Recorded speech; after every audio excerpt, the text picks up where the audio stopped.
switched to silent mode. We now continue line-by-line consideration of the bill. The group and selection list for today's sitting is available in the room and on the parliamentary website. I remind members about the rules on declaration of interest as set out in the Code of Conduct. I also remind opposition members that if one of your new clauses have already been debated and you wish to press it to a division when it is reached on the amendment paper, please let me know in advance. Thank you. We now come to question that Clause 51 stand part of the bill. Minister. Thank you. You refer to you as Dame? You can call me anything you like. Be polite. Be polite. The Dame. It is a pleasure to serve under your chairship today and to contribute to proceedings in Bill Committee on this important piece of legislation. Clause 51, perhaps I can just state briefly the purpose and the effect of the clause before I make some slightly more detailed remarks. The purpose of the clause is to ensure retrospective power for the charging of fees currently provided on behalf of the Home Office and the Department for Education in relation to the comparability, recognition or assessment of qualifications obtained in and outside of the UK from any time to the point at which this bill comes into force. The effect of this clause is that fees charged by or under arrangements with the Secretary of State in relation to the comparability, recognition or assessment of qualifications obtained in and outside of the UK will have been charged lawfully. Perhaps I can now just lay out how this situation has come about. In spring 2024, which was under the previous administration, an issue was identified with the legal arrangements to charge fees for 3 services provided by a third-party supplier on behalf of the Home Office and the DFE. These are the Home Office Visas and Nationality Service, the Department for Education's UK ENIC services, and the Department for Education's non-UK Early Years Qualifications Recognition Service. A statutory basis for these fees has not been in place for part or whole of the period of their being charged. And whilst we don't have an exact date at which this may have run from, the estimate would be around 2008 up to the present day. Regulations have been made for the charging of services recently for the Home Office's Visa and Nationality Service, and are being made for the Department for Education's UK ENIC services. The fee for the Early Years Non-UK Qualifications Recognition Service was removed. We are bringing forward this clause to ensure that fees charged before the bill comes into force are lawful. We recognise that retrospective legislation should be used with caution. However, we do consider there are important reasons for it in this case. And indeed that it was assumed that there was a legal basis for these fees in the past. In considering whether retrospective legislation is the right approach, it is important to be clear that customers who paid a fee received a service that they were able to use as part of, for example, a visa or nationality application, or to understand the comparability of qualifications to support access to education or work. Other options, such as repaying fees, would require placing a considerable and unfair financial burden on UK taxpayers who have not, on the whole, directly benefited financially from income generated by these services. And that's why we also believe that this is the right course of action to make sure that we have no doubt about the clarity of the charges being lawful while protecting taxpayer money and government resource. I want to repeat that point, which I think is fundamental here, which recognises most importantly that a service was received for the fee that was paid. And it is also important that we make sure that we are learning lessons and ensuring that this doesn't happen again. And on that, both departments have now robust guidance and processes in place to support policy leads where there is a need for legislative powers, and to support and to be in place in order to support the charging of fees in relation to the provision of public services. Thank you. Would a member of the committee like to take part in the debate? Anybody from the opposition? Thank you, Dame Siobhan. Clause 51 details the validation of fees charged in relation to qualifications. We support this measure. Oh, great. We're off to a flying start. The question is that Clause 51 stand part of the bill. As many are of that opinion, say aye. Aye. On the contrary, no. I think the ayes have it. The ayes have it. We now come to the question that Clause 52 stand part of the bill, with which it will be convenient to consider Amendment 20, and Clauses 53 and 54 stand part. Minister. I wish to move Clause 52 to 54 stand part of the bill. Clause 52 enables money to be provided by Parliament for expenditure incurred under or by virtue of this bill, as well as any increase in expenditure attributable to this bill. Clause 53 allows for the Secretary of State to make consequential or minor amendments to this Act by regulation, and Clause 54 confirms that regulations under the bill must be made by statutory instrument.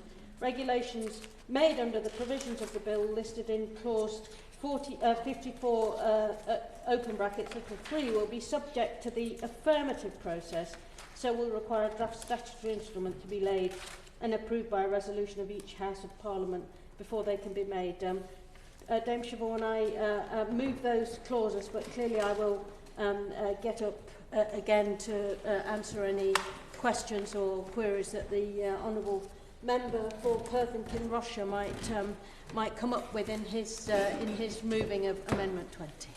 Mr Wishart. Thank you, Dame Siobhan. We'll have to stop meeting like this in this committee.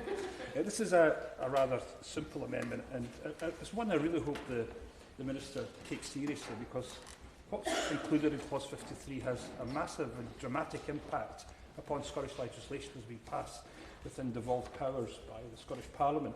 What it is, it's the Secretary of State has the power to make regulations that are consequential to the Act. These regulations could, in particular, amend, appeal or revoke any enactment passed before or during the same session as this Act. The power granted to the Secretary of State is overly broad, affecting all legislation passed by the Scottish Parliament and Scottish statutory instruments over the past 25 years. Importantly, Dame Siobhan, this includes enactments in or made under an Act of the Scottish Parliament, as well as similar legislation passed by the Senedd Cymru and the Northern Ireland Assembly. It's unreasonable that the Home Secretary could amend, repeal or revoke this body of law through regulations that bypass proper parliamentary scrutiny.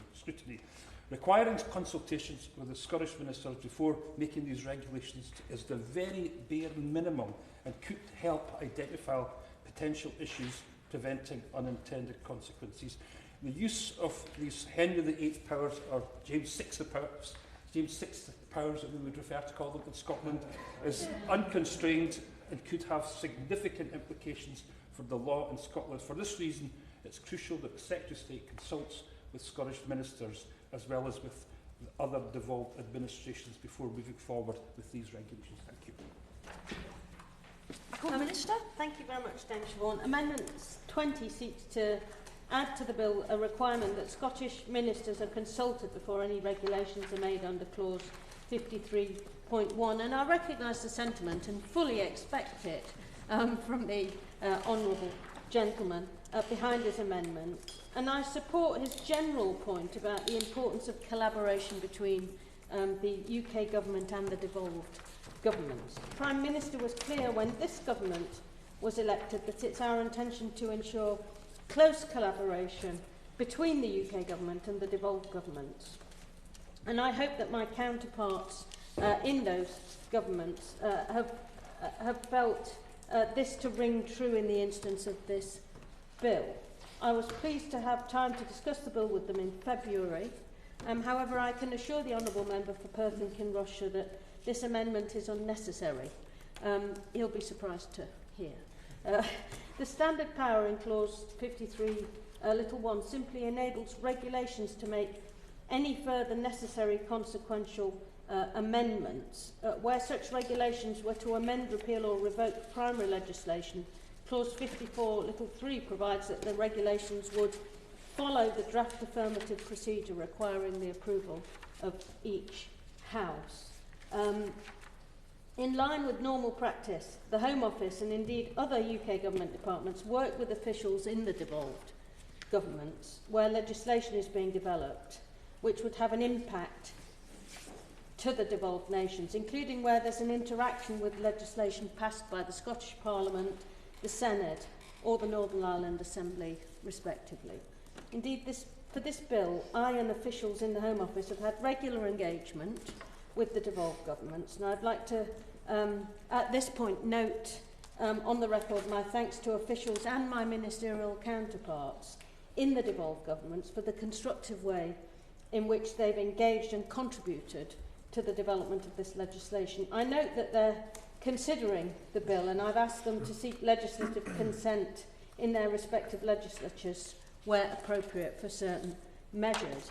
I would also note that since the relevant regulations cover only those provisions consequential on the content of this bill, and that this bill has involved continued engagement with devolved governments over many months, this is already accounted for. That said, I reiterate that normal practice would be for the devolved governments to be engaged where legislation, including secondary legislation, is expected to have an impact on their nation. This legislation largely concerns matters that are reserved to this Parliament, and where it doesn't, legislative consent motions are in the process of being considered and put in the devolved government administrations. So I hope, given those reassurances and the general goodwill that has come out of the meetings that we've had with all devolved administrations, that the Honourable Gentleman will consider that his concerns are in this instance unjustified and consider withdrawing Amendment 20. I believe she want to withdraw the amendment. The first thing we're going to do is we're going to have a vote. Oh, we've got something. Oh gosh, sorry. Sorry. Clause 52, 53, 54, 55, 56 and 57. Clause 52 details the financial provisions. Clause 53 and 54 set out the regulations. Clause 55 extends the Act to England, Wales, Scotland and Northern Ireland.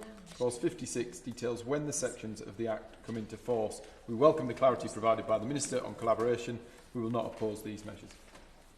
Thank you. Does the Minister wish to say anything further? Okay, we're going to first go to Clause 52. The question is that Clause 52 stand part of the bill. As many are of that opinion, say aye. Aye. On the contrary, no. I think the ayes have it. The ayes have it. And I understand that Amendment 20 is being withdrawn.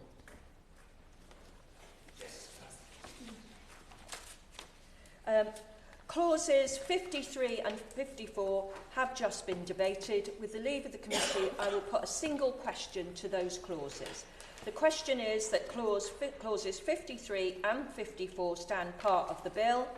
As many are of that opinion, say aye. Aye. To the contrary, no. I think the ayes have it. The ayes have it. We now come to Government Amendment 21 to Clause 55, with which it will be convenient to debate Government Amendments 23 and 24, and I call the Minister to move Government Amendment 21. Thank you very much, Dame Siobhan. Government Amendments 23 and 24 seek to to add to the existing provision at Clause 55 little 4, which provides that His Majesty may, by order of Council, provide for provisions to be extended to the Isle of Man. Certain provisions are excluded from extension as appropriate.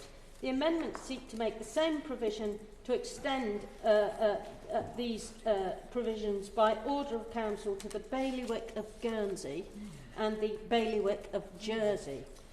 This follows the Government receiving confirmation from the Bailiwick of Guernsey and the Bailiwick of Jersey that they wish for a permissive extent clause to be included in the bill. And I'm grateful for the engagement of officials on this matter and the consideration by respective legislative assemblies of these matters. Confirmation from the Isle of Man has been received before introduction of the bill, hence provision already being made at the bill at introduction. Government Amendment 21 amends the list of provisions excluded from extension by order in Council with the effect that Clause 24, which amends the Criminal Justice and Police Act 2001, may not be extended. This is on the basis that the Criminal Justice and Police Act 2001 does not have an equivalent permissive extent clause, and any extension would therefore not be required or appropriate. So that's a little tweak, Dame Siobhan, of the bill as originally drafted. I move the new clauses. Government Amendment 21 proposed to clause 55 as on the amendment paper. The question is that the amendment be made. I call Will Forster. Thank you, Dame Siobhan. I'm surprised that I'm raising this issue that I wouldn't immediately know. You've raised issues with Jersey, Guernsey and Isle of Man. That poses the question of, well, what about other overseas territories, or what about other areas? So, for example, Falklands or others. The government clearly didn't consider the impacts with our complicated relations with some places before this bill. What about some of the others? Have the government considered all those issues? Thank you. Yes, Dame Siobhan, I can assure the honourable gentleman that we certainly have. The tweak with the Isle of Man is a technicality which was discovered after the bill was drafted. The two other clauses which extend certain provisions to the respective bailiwicks of Guernsey and Jersey were added after after work was done between our Parliament and their legislatures to ensure that they were happy for this extension and wanted there to be a permissive extension clause added, which these clauses do.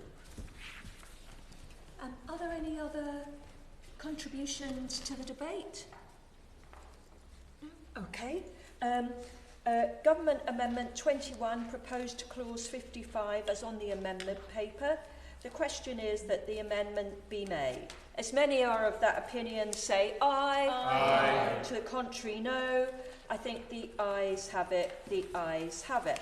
We now come to Government Amendment 22 to clause 55, with which it will be convenient to debate Government Amendment 25, Government New Clause 31, and clauses 55 to 57 stand part. I call the Minister to move Government Amendment 22. Thank you, Dame Siobhan. It's a pleasure to move Government Amendment 22 and speak to the group of amendments and new clauses in new clause 31. If I could turn first to Government New Clause 31, Dame Siobhan. This new clause on EU citizens' rights will confirm as a matter of UK law what the UK has sought to do in practice since the EU settlement scheme was established. And that is to ensure that all EU citizens and their family members with status under the scheme have equal rights in the UK. There is a part of this which is quite complicated, but I think it may be useful to try and simplify it. Because essentially this is about seeking to make sure that those who were here as residents from the EU who were exercising and meeting free movement rules before the end of the transition period, which was the end of December 2020, In order to meet free movement rules, they needed, for example, to be self-sufficient financially. They may have, or studying, or working, or who may have been doing those things previously for 5 years in a way that had meant that they had rights of permanent residence in the UK under free movement rules. And indeed, their family members who may have been partners or children under the age of 21, who may well have, who were here before the end of 2020, December 2020, or could have been at that point. It's a bit like census day. Dame Siobhan, might have been outside, but actually under permitted absence rules, could have, been abroad for whatever reason, but coming back and so on. But the point about this is the definition of meeting free movement rules, and therefore we're here and resident and living under EU law effectively, and therefore would be eligible for the rights that they would then have under the EU withdrawal agreement. The issue arises, and it's more of a technical point, which is why the cohort described as the extra cohort rather than the true cohort. The true cohort will be those who were self-sufficient or studying or working, and therefore ticked all the boxes that would be the case under meeting free movement rules. If, for example, you may not have been working on the 31st of December, you may have lost your job, or some other consideration, or there'd be some reason why you weren't technically meeting the free movement rules, but you'd been here and you'd been living in and so on. They are described as the extra cohort. So whilst technically they weren't meeting those free movement rules at that moment, as if it was like a census day, we have treated, under our interpretation of how we've moved forward with citizens' rights after we have left the European Union and the end of the transition period particularly, we have treated those two cohorts as the same. What that has meant is, with some of these technicalities, that sometimes the way the withdrawal agreement rights have then been applied, there have been some technical points at which they may apply completely to the true cohort, but arguably with case law have just become a bit more complicated with the extra cohort, who, as far as the UK has been concerned, should be treated the same. And what's important is that we then clarify in law that we do treat them the same, and that there may be some technical reasons why on that sort of end of December 2020 they may technically not have met all the definitions under the free movement rules, technically not have been complying therefore with EU law, but for all intents and purposes should be having their citizens' rights, with the source of those rights being the withdrawal agreement. And it's to clarify that so that it tidies up this, and we haven't got sort of case law, challenging or defining and so on, that we have this new clause. So as I say, it was always the UK's intention, but as case law has evolved, this has become more difficult in practice. And I do want to thank other parliamentarians, including those in the other place and stakeholders who have raised this issue, because we do want to make sure that there is clarity in law, and what we're also intending is the case. And we consider that it would be better all round to make that position therefore clear. So new clause 31 will mean that all EU citizens resident in the UK before the end of the transition period on the 31st of December 2020. I think just to remind ourselves, we left the EU at the end of January 2020, but we had the transition period until December 2020. So all those EU citizens resident in the UK before the end of transition period on the 31st of December 2020 and their family members with status under the EU SS would be considered a beneficiary of the withdrawal agreement and have rights in UK law accordingly. This is regardless of whether, like the majority the vast majority that are already in scope of the agreement, which I've described as the true cohort and were compliant with all aspects of free movement rules, and therefore it's regardless of whether they're the true cohort or technically not, which we've called the extra cohort. And this new clause means they will all be able to rely directly on the rights contained in the withdrawal agreement for as long as they hold EUSS status.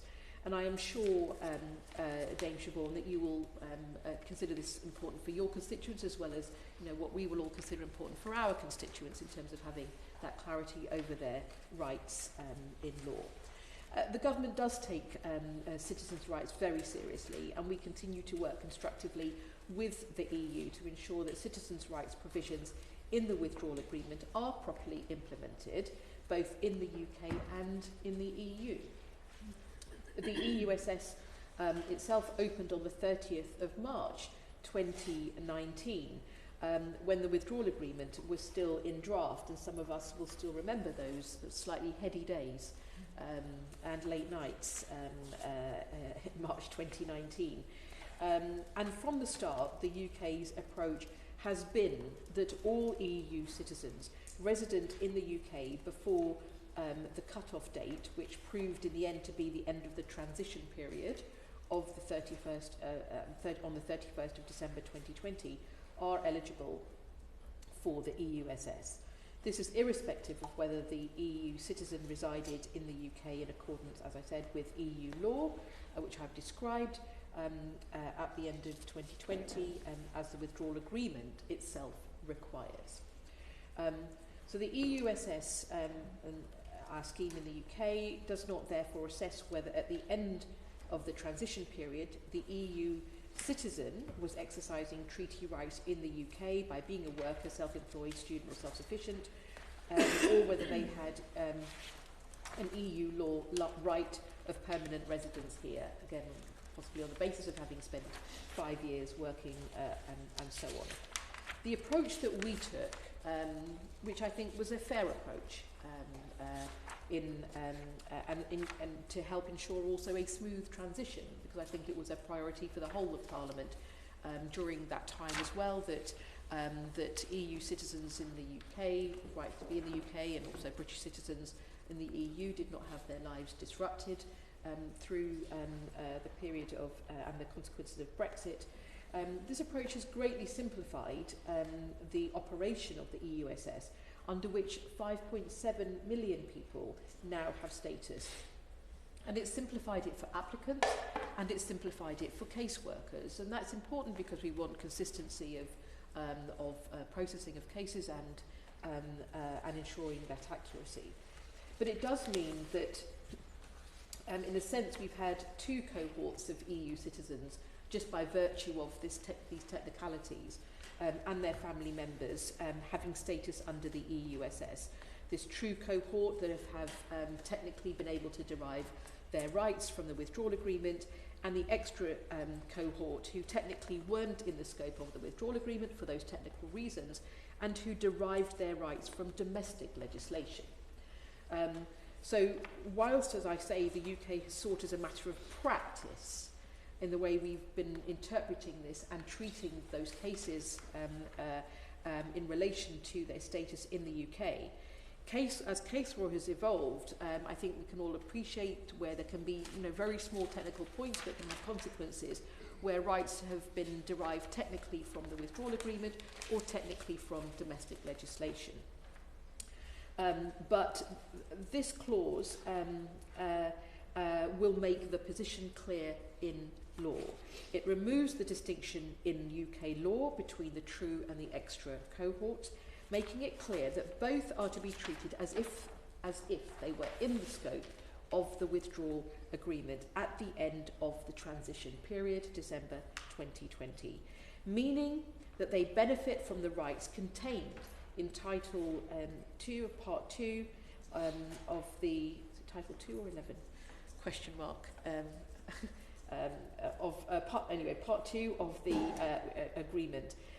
This amendment will also apply to the equivalent parts of the separation agreement with Iceland, Liechtenstein and Norway, and the Swiss Citizens' Rights Agreement. So, for example, an EU citizen resident in the UK before the end of the transition period, together with their family members, i.e. December 2020, with EUSS status, will be treated as being in the scope of the withdrawal agreement, despite the fact that a significant gap in their employment in the UK before the end of the transition period, as an example, technically meant they fell outside of it. And they will be able to rely on the withdrawal agreement as the source of their rights in the UK. The new clause will confirm the equal treatment of the true and extra cohorts in UK law, removing any differences in treatment between them. And it will reinforce the policy approach that has in fact been in place in the UK since the end of the transition period. If I can turn briefly to the other amendments in the group. Government Amendment 22 is consequential on Government New Clause 31. The Government New Clause 31 confirms as a matter of UK law, as I've said, what we sought to do in practice since the EUSS was established. And that is to ensure that all EU citizens and their family members with status under the scheme have equal rights in the UK. This amendment ensures that New Clause 31 is not extendable to the Channel Islands and the Isle of Man and the British overseas territories as necessary. Government Amendment, I don't know whether it's Amendment Government 25 or Government Amendment 25, is also consequential on Government New Clause 31. The amendment will ensure that Government New Clause 31 will commence 2 months after royal assent. Moving very briefly and finally on to the clause stand parts, Clause 55 confirms the extent of the Act will apply to England and Wales, Scotland and Northern Ireland. The appropriate elements listed under Clause 55 subsection 3 also apply to the Channel Islands and the Isle of Man and the British overseas territories. Other measures within the Act, aside from those listed in Clause 55 subsection 4, can be extended to the Isle of Man. Clause 56 confirms the Secretary of State's ability to specify through regulations when the bill will come into force, confirms that the measures listed under Clause 56 subsection 3 will come into force on the day on which the bill receives royal assent, and those listed in Clause 56 subsection 4 will come into force 2 months after royal assent. Clause 57 confirms the Act may be cited in short form as the Border Security, Asylum and Immigration Act. Thank you. Government Amendment 22 proposed to Clause 55 as on the amendment paper. The question is that the amendment be made. Do I see anybody from the committee wishing to contribute? Katie Lamb. Thank you, Dame Siobhan. I don't think I missed it in the Minister's speech, although I apologise if indeed I did. Could the Minister please advise how many people have applied for and been granted settled status under the EU settlement scheme? Could I ask Sarah Ball? Thank you. Thank you, and it's a pleasure to serve under your chairmanship. I just had another question just for the Minister. I believe that she said that the true cohort had about 5.7 million applicants, as I understand, but I wanted to understand more about the numbers of who would therefore fall under the extra cohort, given that they'll be benefiting from rights, and just a little bit more of an explanation as to why this has come to light at this point and why it wasn't in the original drafting. Thank you. Pete Wishart. I would just like to ask one very simple question. Do you remember the good old days when we had freedom of movement across a continent? Are there any other contributions to the debate? Thank you, Dame Siobhan, and I thank members for those comments. Perhaps I can just clarify the numbers I do have, and if there's anything that we haven't covered, I can make sure that you're written to. I did mention that there were 5.7 million people who now have status, but I believe it is the case that there's 4.1 million who have settled status and who have met the requirements for it. In relation to why this has happened now, I think the main point I will make is that this has been an issue that has been ongoing, and I think it has been working out when was the best time to be able to bring this forward, and I think it's been important that we've now been able to bring it forward as a new clause into this bill. Would the Minister give me on that point? I thank the Minister for giving way. Thank you, James Siobhan. Just on the timings of this, doesn't our experience show us that it's better to see these things in advance rather than later when migrants come out of the woodwork having been let down, as happened with the Windrush experience? I thank my honourable friend for his question. I think I would probably put it slightly differently in that this is an example of where I think we are being, fair and generous, more so, and going beyond what was technically within the withdrawal agreement, because that's right for EU citizens who were here, and I think in line with the approach that we took across the whole of government as well, that we should make sure that there was a smooth transition and security for EU residents here in the UK, but also for British citizens in the EU.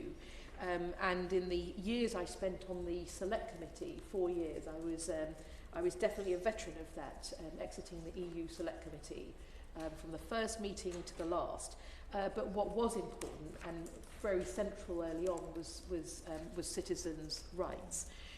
And so what I would say is that recognising that what we've been able to do in policy, where that's become sometimes a bit more difficult because of case law, and you can't always predict where that ends up being the case, that it is right that we look at where we can actually make the position clear in law, and that's what we're doing today. Thank you, James Siobhan. Sorry, just following up on these numbers and just checking that I've understood this correctly. So I think the Minister said, so 5.7 people have a grant of status, of whom 4.1 people have settled status, and so presumably the remainder have pre-settled status. Are those numbers entirely the true cohort? So the numbers of people that we're talking about today, are they extra to that? She asks a good question. The extra cohort are a minority in that. There are estimates. I'm not sure I have the estimate here in terms of the specific number of the extra cohort, which is quite difficult to have an exact number on. But what I will do is make sure that she's written to in terms of the best estimate or the best way in which we can consider it. It is a minority, but it is important that we clarify that their rights too are derived from the withdrawal agreement. I thank the Minister for that. That's very helpful. As I understand it, settled status under the EU settlement scheme entitles individuals to welfare payments, social housing, surcharge-free NHS care and more. Of those people who've been granted settled status, is the Minister or anyone in the Home Office, or indeed anyone anywhere in government, making an assessment of how many of those individuals are net contributors to the public purse and how many are a net cost to Britain's taxpayers? I thank the honourable member for her question. I'll just make this point first in relation to what this new clause might mean in terms of access to benefits. And in a sense, the new clause will have very limited impact in terms of access to benefits for those with pre-settled status or limited leave under the EUSS, and to access income-related benefits such as universal credit, they would be required to evidence relevant qualifying activity such as current or recent employment or self-employment. And those with settled status, indefinite leave, under the EUSS already have full access to benefits where eligible.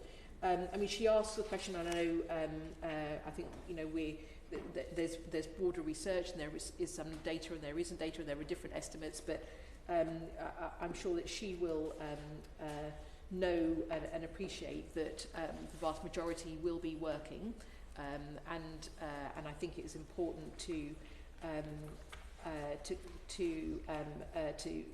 say that the question that she's asking is also relevant to a more general question about those who are here and have settled status, that, you know, how many are working, of which we know there's different research, and actually the vast majority are self-sufficient. Will my honourable friend give way? I just wanted to refer the committee back to the oral evidence that we heard at the very start of this committee's work, where experts were asked whether they felt that the immigration data that was available, and which could have been improved over 14 years, was in fact robust enough to make strong assertions. And we heard time and again from experts that in fact it's very hard to make assessments about the net benefit or the net cost of immigration flows into our country.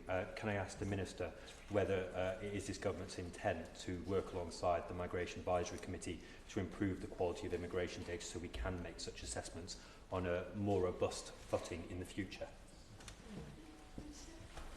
I thank the honourable friend for his question, and indeed I think it is important to have data that can inform policy making and inform public debate, and I think it will also be important, and this is a separate question to those who are coming to work and then settle and contribute to our economy and society, which I know we all want to see, and that is indeed what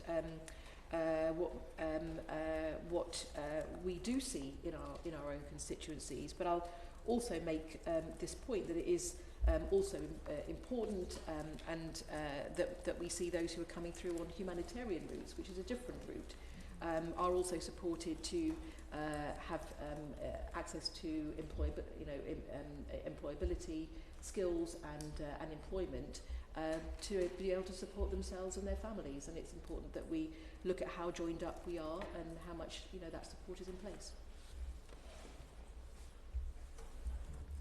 Does the Minister wish to sum up in any other way before I go to the vote? Okay.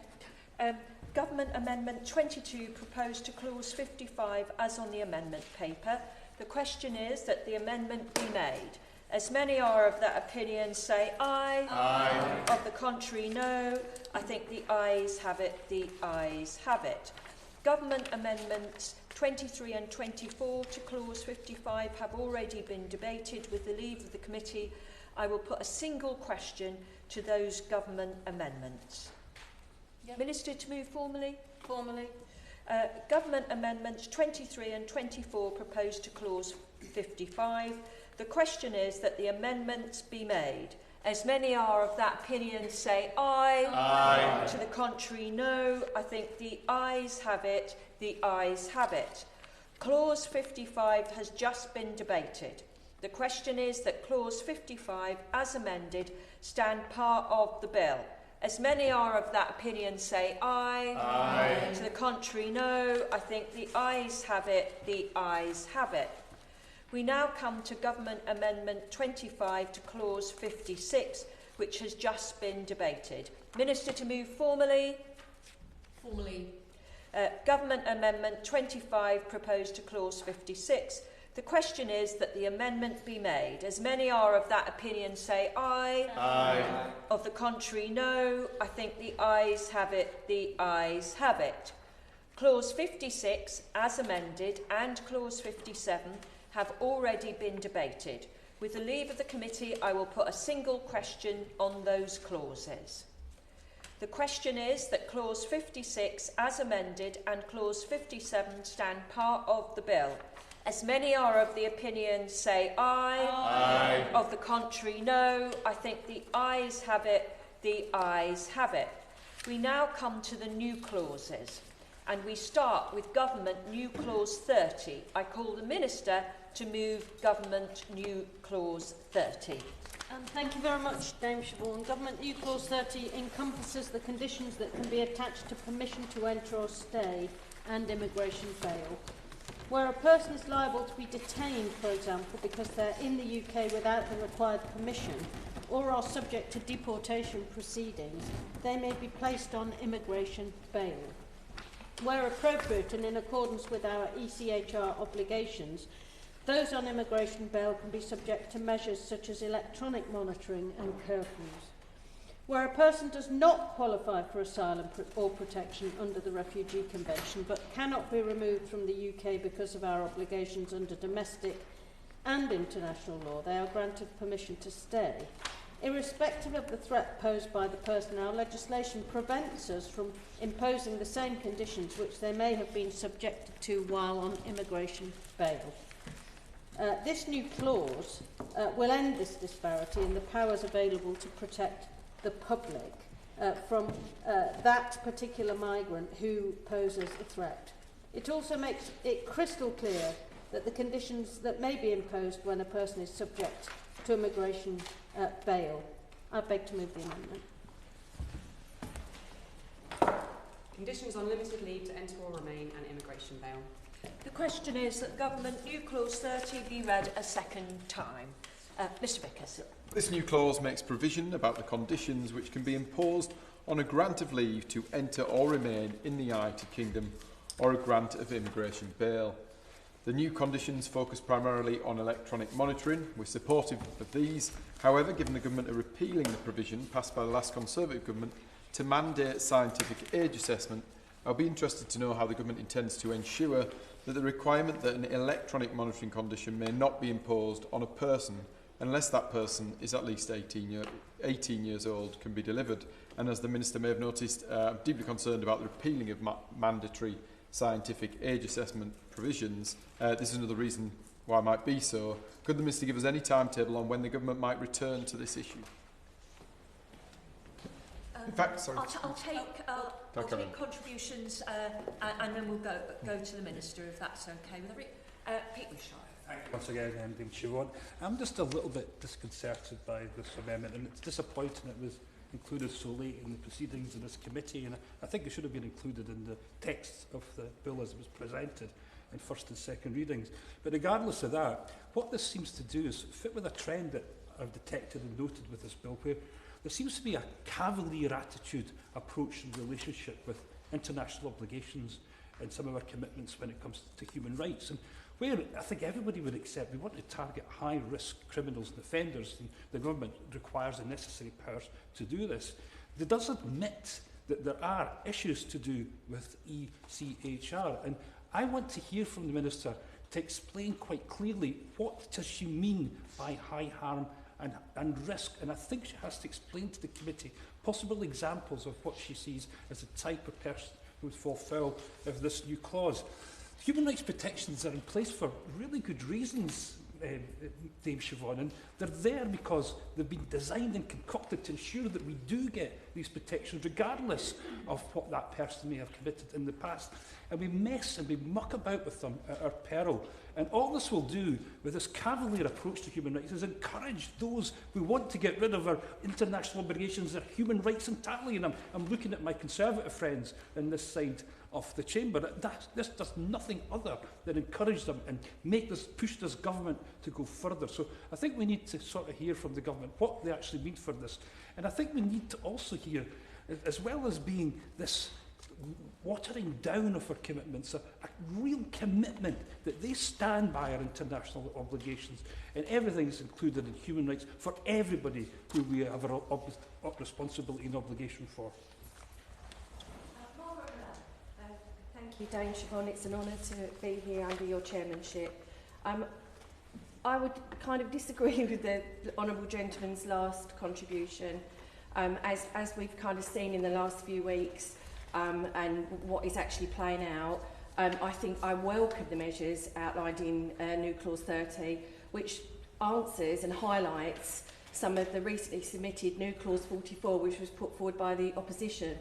I draw attention to the amendment of Section 31C of the Immigration Act, which will put in place a robust suite of measures to monitor and manage those coming into our country, and this is focusing on those that are coming here illegally, who have known and have been involved in criminality. Let's not forget that.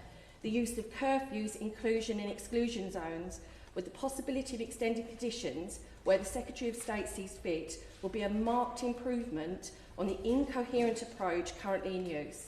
As already debated in the previous sessions, the provision outlined in the Illegal Migration Act and Safety of Rwanda Act are not fit for purpose. I believe that new Clause 30, with greater intelligence and the duties of cooperation as outlined in Clause 5 relating to the role of the Border Security Commander, creates a foundation for better communication, data sharing, and our agencies, our intelligence agencies, with their international counterparts. I feel this will greatly improve on the current situation where incidents in the past few weeks where criminals and those with links to terrorist organisations are entering the country with limited restriction under the flawed legislation of the previous government.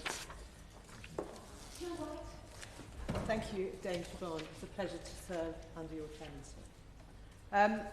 I agree with the member for Dagenham and Raynham, and I welcome the new clause. British citizens must be safe, and they need a government who acts to protect them. I believe that this gives them reassurance that we have the ability to impose tight controls and monitoring of an individual if it is deemed necessary by the authorities. We must have legislation that puts the security of our country at the top of the agenda. A new Clause 30 gives the police the powers to impose electronic monitoring, curfews and movement bans on those people who are perceived to be a threat when ECHR obligations are protecting them. Thank you, Dame Siobhan. I just want to briefly make some comments in relation to the statement by the Honourable Member for Perth and Kinrossha. I understand the importance of being sensitive to possible infringements and abuses of international law. Indeed, over recent years, we've seen the traducing of this by states around the world. But I would just gently say to the Honourable Gentleman that I hope it hasn't missed his attention, but the Prime Minister is a lawyer. And as a consequence of being Prime Minister and having that legal background, he is in fact deeply wedded to the law, and in most of the speeches and statements that he gives, he does in fact refer almost consistently to the importance of the UK being a leader on the world stage by respecting international law. And so I say this gently because we have just in this committee repealed the Safety of Rwanda Act, which was an act deemed unlawful by the courts. We have a Prime Minister who deeply respects international law, and around the world we have an amplification of states and actors who may want to traduce international law. I think actually having a Prime Minister in the country which is so committed at this point in history is really important. And so I gently say to my colleague that I think it's important that we are sensitive to possible infringements of international law, but we ought not to overplay the possibility of it happening here in our country when actually all the evidence over the last 8 months should give us some confidence and some hope. Yep. I'd be interested in the Minister's assessment of the operational utility of this clause. What impact does the government expect this will have on lowering rates of absconding from immigration bail? Minister.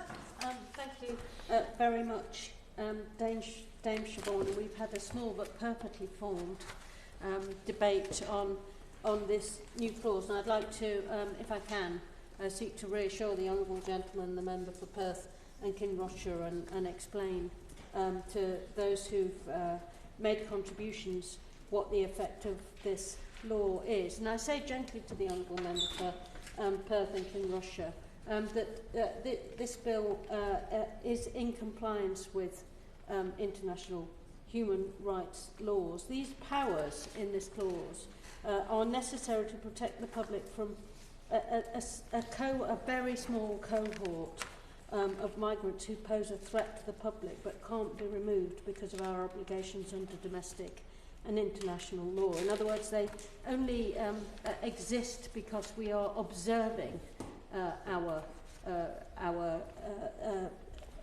obligations under international law. If we were simply to ignore international law and seek to deport people against the standards of international law to which we've signed up, we wouldn't need to have this extra power. So we're only debating Clause 30 because we're adhering to international law. So for him to say we're being cavalier about our commitment to adhering to international law. As I think he's, if I could gently say, he's got it pretty wrong.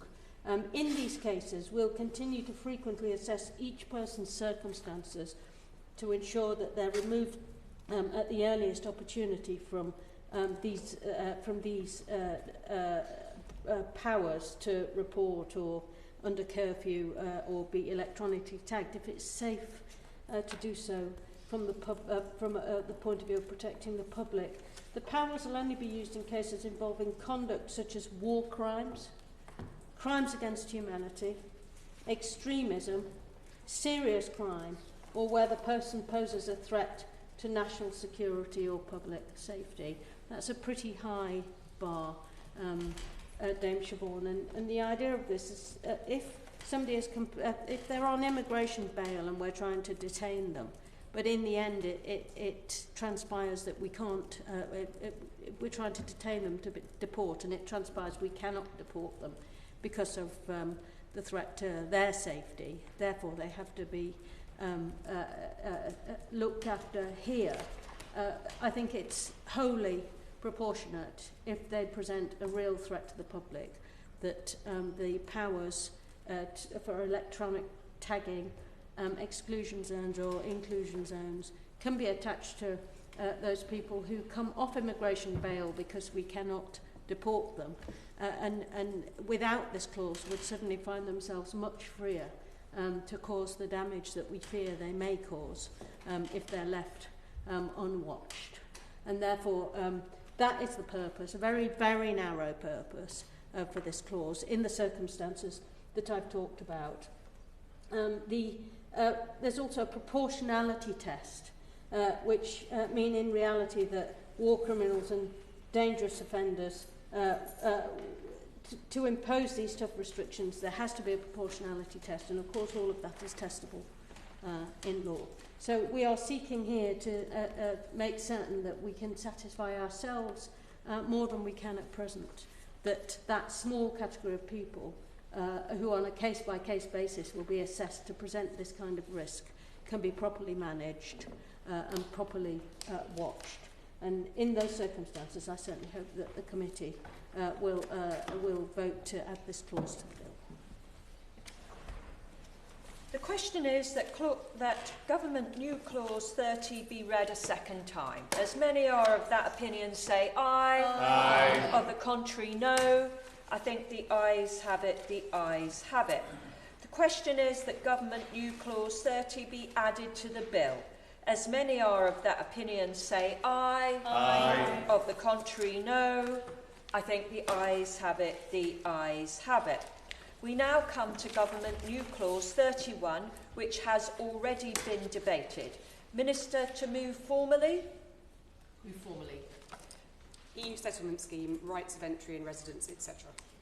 The question is that New Clause 31 be read a second time. As many are of the opinion, say aye. Aye. Of the contrary, no. I think the ayes have it, the ayes have it. The question is that Government New Clause 31 be added to the bill. As many are of that opinion, say aye. Aye. Of the contrary, no. I think the ayes have it, the ayes have it. We now come to New Clause 1, with which it will be convenient to consider New Clause 6. I call Pete Wishart. Thank you once again, Dame Siobhan. The intention of this bill, as we've heard on numerous occasions, practically ad nauseum, is to smash the gangs and disrupt their business model. And in attempting to do this, the exclusive focus of this bill is on what ministers and various Labour members have called deterrence measures. And this seems to include the further criminalisation of a number of new offences, and that the extreme and exclusive focus on asylum seekers themselves. Throughout the bill committee proceedings, we are encouraged to believe that all this is necessary as a means for the government to secure their objectives.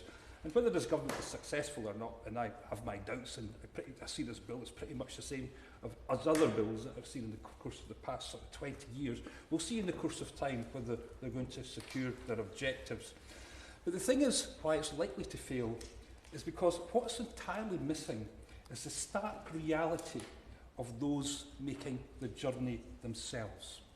There's not even the remotest bit of curiosity as to why people are making such dangerous crossings, or why they're prepared to put themselves and their families at such huge risk.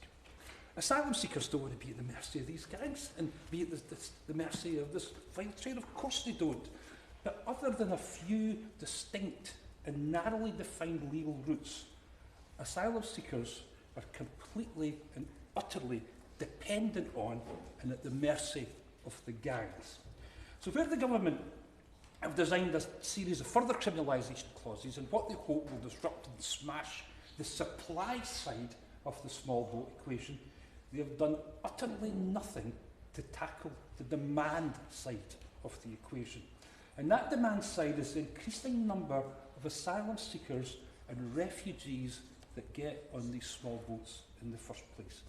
Is it not interesting why so many people are using these small boats to come to the UK in the first place? What are the conditions that compel people to make a dangerous journey of thousands of miles to then get on a flimsy and probably unseaworthy boat to cross a frozen channel? Surely that's worth just a little bit of attention, and something in this bill should take into account of that situation and that condition. Now, there's no way of claiming asylum in the United Kingdom unless you are in the United Kingdom. And the only way to get to the UK for nearly all of asylum seekers is to board one of those small boats, organised in most cases by an illegal gang. And these gangs have a monopoly on this business. They have exclusive rights to the irregular migration trade. And for them, business is booming. And I'll tell you something, Ms. Dane Siobhan, it's only going to get more lucrative for them as international aid is cut by this government and other governments across the rest of the world, putting even more pressure on these particular regions. Now, increasingly in this debate, you're trying to anticipate what the Minister says, and usually I've been pretty good in thinking what she's going to reply to me when it comes to these sort of things. And what we've done when it comes to this sort of question, and I know that she's pointing to the other Minister, and I know what she's going to say because she replied directly to a question I had about this. And what they always sort of point to is that it's like they point to Afghanistan, and that we've got a safe route from Afghanistan, but still it's Afghanis who made up the vast majority of people who came across the channel in the course of the last year. And that's a fair point, it is Afghanis that do it. But the one thing we never hear about when it comes to this is Ukrainians. And there is only an example of 5 Ukrainians who crossed the channel irregularly that we know about when it comes to these statistics. So what that suggests to me is that the Ukraine Safe Route Scheme works. Yes, of course. Would he reflect on the statistics which show that 90... Thank you, Chair. Would he reflect on the statistics which show that around 90% of people crossing the channel are men? And would he reflect on the fact that in Ukraine, men are typically committed to fighting a Russian invasion? That may well indeed be the case, but I would suggest to the honourable member that Ukrainians aren't getting on small boats to cross the channel because they have an effective and efficient safe route to get to this country that is not available to most other nations which we have it. There is no safe route, for example, for Eritreans or Sudanese. There is just nothing available. The only means they've got to get to the UK is on small boats. There's also the Hong Kong scheme. We don't see very many people from Hong Kong getting on board a small boat to come across because, again, they have an efficient, effective scheme which is inclusive and deals with most of the issues and problems. And they also say in response that that this will do nothing to stop people getting on small boats and that they would do nothing to stop these journeys. And there is no one claiming that the establishing of safe routes would end all unsafe journeys. And I don't believe that's the appropriate test. It would not end small boat crossings just as much as ministers do not really make ending all people smuggling and human trafficking the test of this new bill and their policy of smashing gangs and stopping the boats. Safe routes cannot be expected to end all dangerous journeys or exploitations by smuggling gangs, and their capacity to reduce these depends on their accessibility. We also support safe routes just because they're morally right and it's the right thing to do. And also because safe routes save lives. The more available and accessible safe routes are, the more lives that will be saved. What they do is they undercut smuggling gangs, and the more available and accessible they are, the more they will do and make that effort in smashing the gangs and the people who are involved in this vile trade. Now, the bill before us, and we've discussed it all in the last 2 weeks, focuses primarily on increasing offences, and while tackling organised crime is necessary, it only addresses one side of the problem. Without safe routes, desperate people will continue to attempt dangerous crossings. So we have a choice in front of us. We can continue with a range of policies that ignores the root causes of these journeys, or we can take meaningful action, expanding safe routes, upholding our humanitarian commitments, and making migration safer and more manageable. A truly modern and compassionate asylum system must include safe routes as a central pillar, as well as all the other things that this government want to do and intend to do in this. Surely we should be looking to save as many lives as we can, and we know that safe routes save lives. On safe and managed routes. The question is that new clause 1 be read a second time. Chris Murray. Thank you, Dean Siobhan. It's a pleasure to serve under your chairship. I'm listening with interest to the points that the member for Perth and Kinross is making, and I think we need to go back to the evidence session and the professor from the Migration Observatory that I keep quoting in this, who said demand for channel crossings is essentially inelastic. The honourable gentleman is predicating his argument on tackling the demand side of the equation, and we've been told by the experts that policy will only have a limited impact on the demand. And I think that's particularly salient when we're thinking about safe routes. So he is quite correct, we do have safe routes in this country already. There's the Afghan scheme, but because the Afghan scheme isn't available to everyone from Afghanistan, those who are not eligible for the scheme, then some do come across in safe routes. Although the Ukrainian and Hong Kong schemes are not specifically refugee schemes, they are analogous, I accept that point, but they're open to a much, much broader cohort of people. There are some 254,000 Ukrainians in the UK, I believe, right now, and there's, I think it's 120,000 Hong Kongers off the top of my head. I'm ready to be corrected. And it's because of the comprehensiveness of that safe route that we see such high numbers in the declines in the channel. But if we were going to follow the Honourable Gentleman's advice, we would actually be committing the same logical trap as the Conservatives made with the Rwanda scheme. With Rwanda, the sort of so-called message to the migrants was, don't get on a boat, there's a 1% chance you'll be returned to Rwanda. And first of all, it wasn't credible, and secondly, it clearly had no impact on those people's decision-making. The Honourable Gentleman's proposing we say, don't get on a boat, there's a 1% chance you can come in on a safe route. I would argue it would have this same impact on people crossing the channel. And then the final point is that he made, two final points. The only way you could have a safe routes phenomenon would be to open it to a select group of people from a select few countries, which would basically be us deciding who we thought was the most deserving and not, which is not how the refugee system should work. People's cases should be judged on the merits and the individual circumstances that they have. People can come from ostensibly safe countries, but they may face things like LGBT discrimination. And people could be from what is a country at war, but not eligible because they're one of the perpetrators of that war. We need to judge them on their cases. And then my final point is that Honourable Gentleman said that this is how we stop people getting in those, it's the only way to stop people getting on those boats and freezing in the channel. Let's be really clear, that's what the whole purpose of this bill is to do. But the channel crossings are a new phenomenon. They weren't happening 5 years ago or 10 years ago. When we didn't have safe routes either. The way you tackle people getting on those boats is the supply of boats and the ways to cross the channel, and which is tackling the gangs. Safe routes, I argue, they may have other values, but not for the purposes of stopping channel crossings.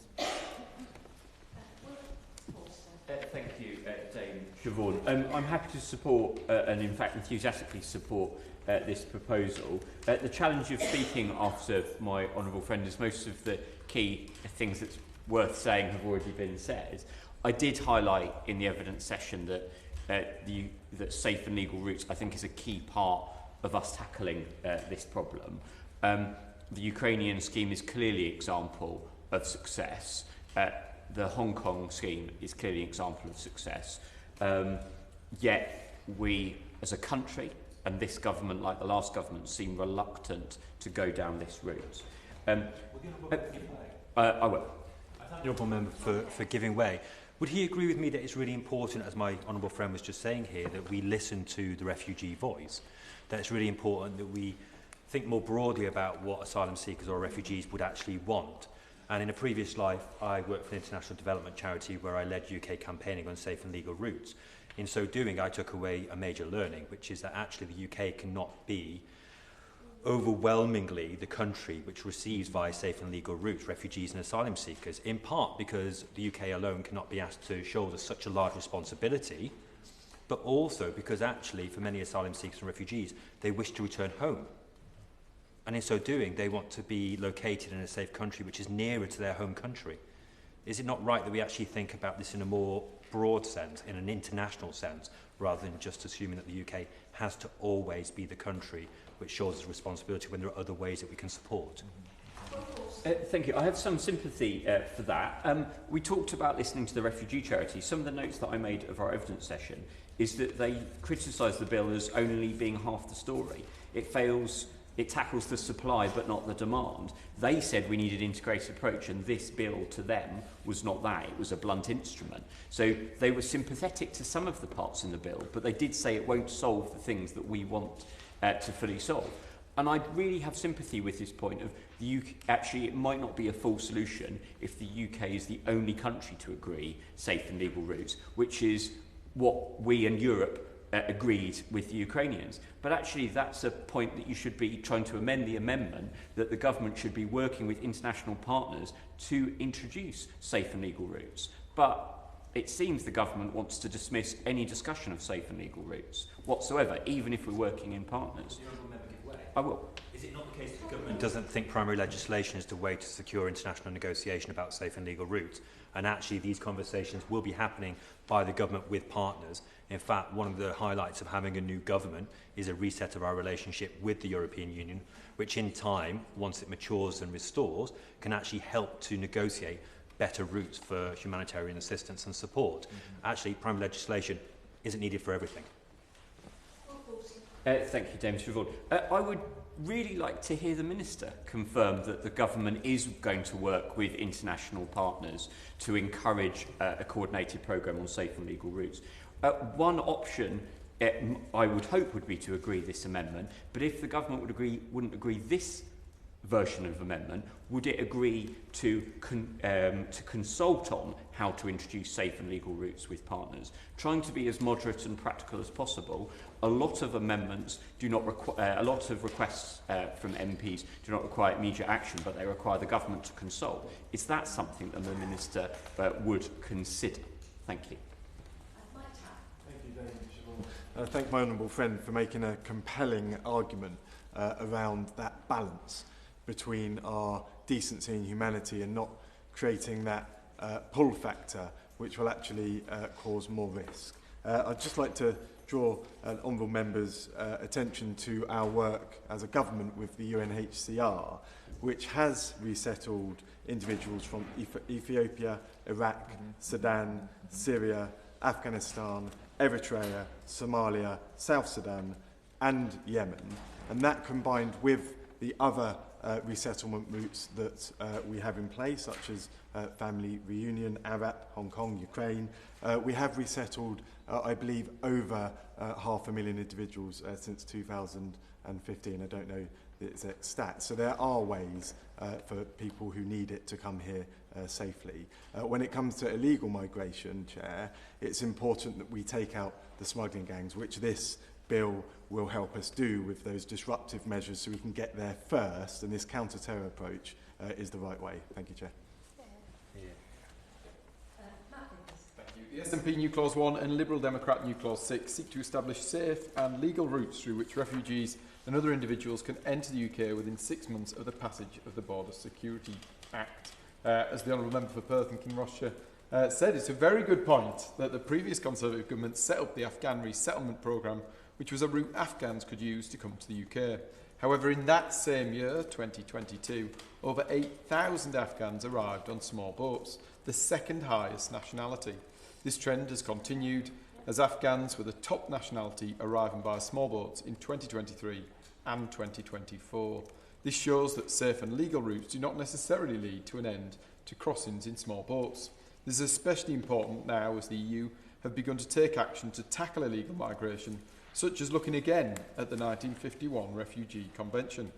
I'd like to ask honourable members what criteria they would seek to apply to the establishment of additional safe and legal routes. What safe and legal routes do they believe should be in place that are not already? Have honourable members made any assessment of the increase in numbers of people coming to the UK that their new clauses might have?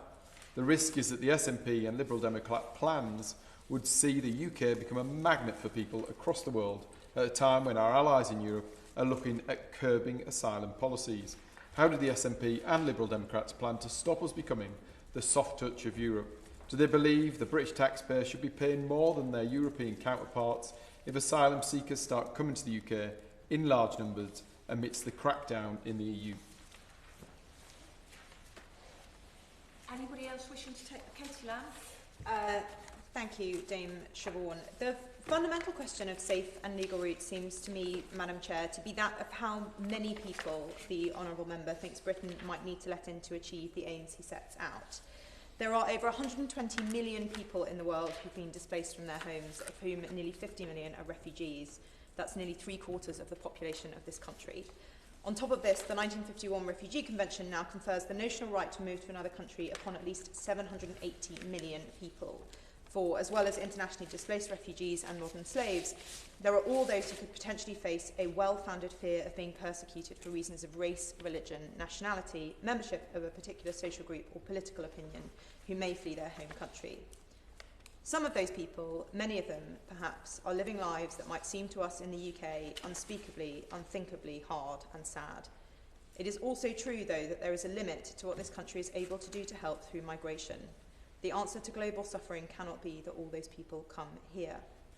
Specifically on the wording of this amendment, it calls for a strategy on safe and managed routes. But that does not reflect the challenge of these routes and the way that they are created. By their very nature, specific asylum routes are often opened up in response to specific circumstances. These are usually emergencies which could not be foreseen and anticipated in a neat strategy. The Honourable Member for Dover and Deal is right to highlight the work this country does with the UN to identify those in the world in the greatest need of our help and where that help in terms of resettlement would be most appropriate. But it seems to me that it would be impossible to publish in advance a strategy for something that is mostly centred around emergencies that can't be foreseen. Anybody else wish to add to the debate? I call Pete Wishart. Thank you very much. It has been a very good debate, and I think we've got to the heart of some of the issues around all of this. I want to press this to the vote because of all the things that all those involved with the welfare and looking after refugees and asylum seekers tell us is the main ask of this government. It's just to look at a strategy to see what we could do when it comes to safe routes.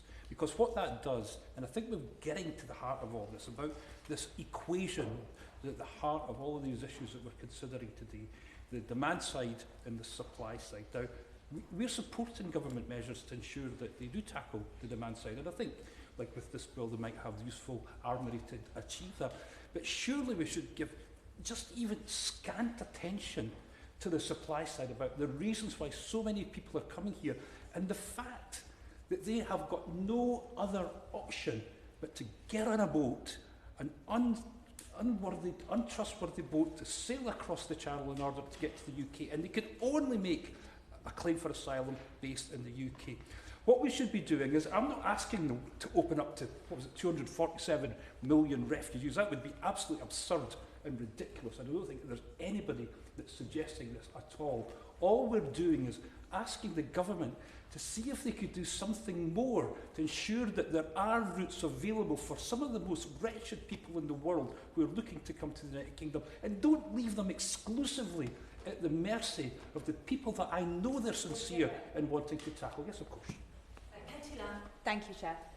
I just wondered whether the Honourable Member might tell us how much more, how many people that he feels would be satisfactory for him and for what he's trying to achieve.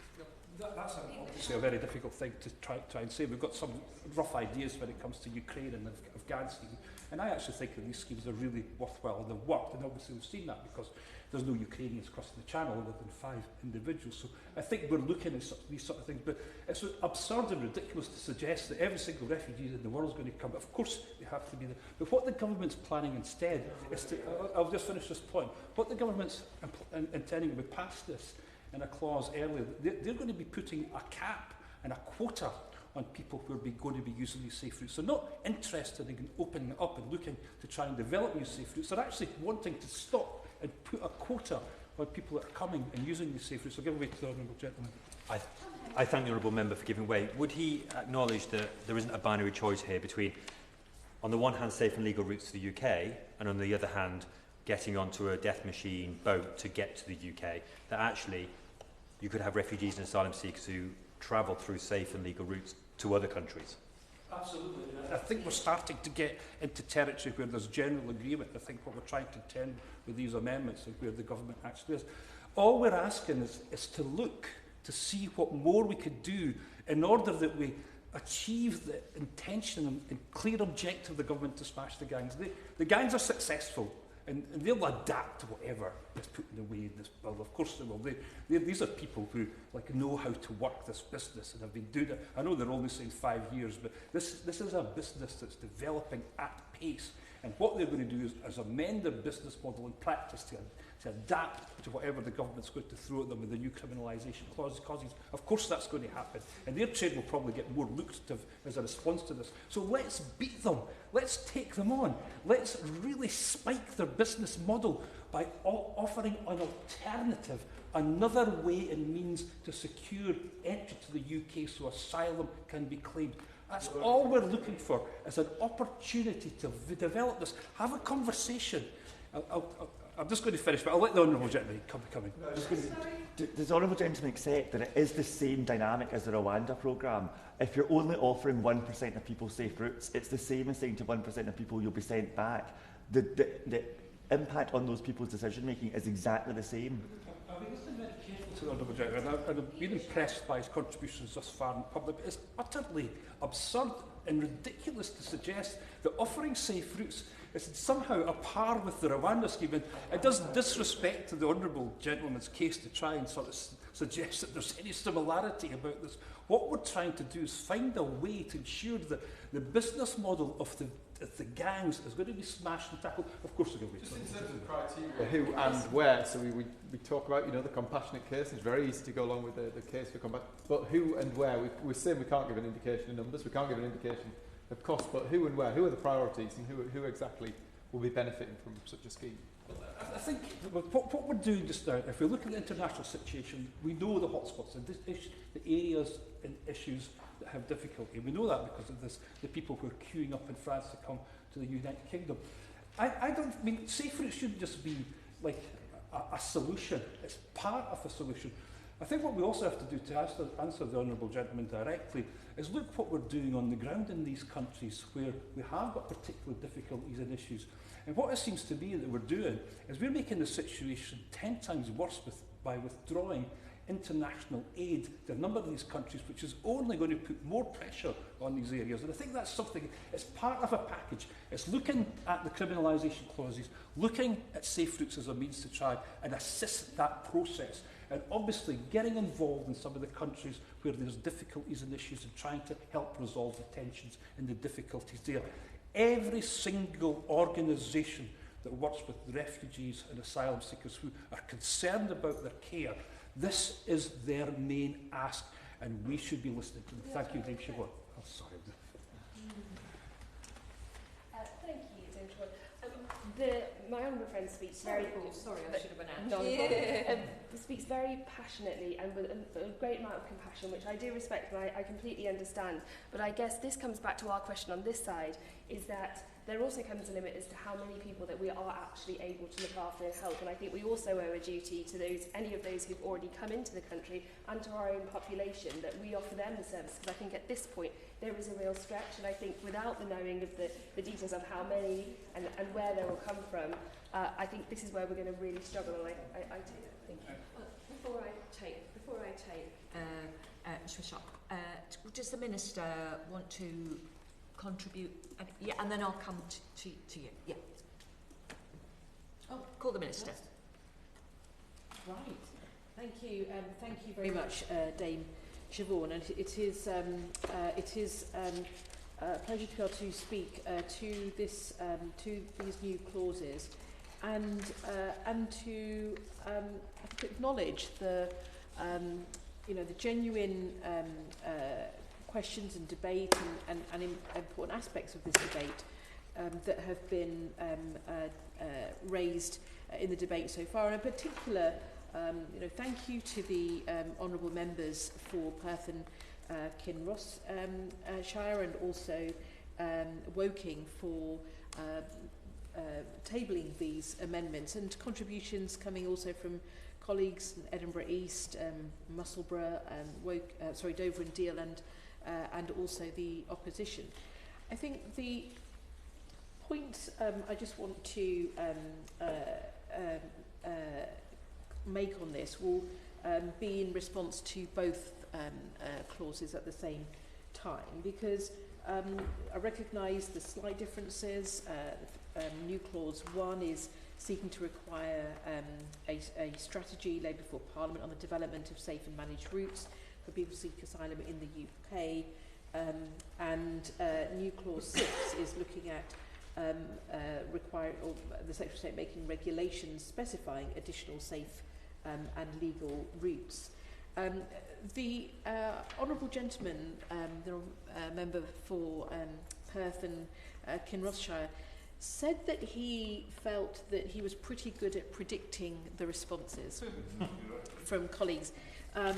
I may gently suggest that there may be more, I say, that he may not expect on some aspects of this, because there have been some parts of what we are doing and that we do that have not been raised at all in this debate. And it is in relation to safe and legal routes and how they are working outside of the Afghan, Ukrainian and Hong Kong schemes. And I do want to go through those, because they are significant and they are important.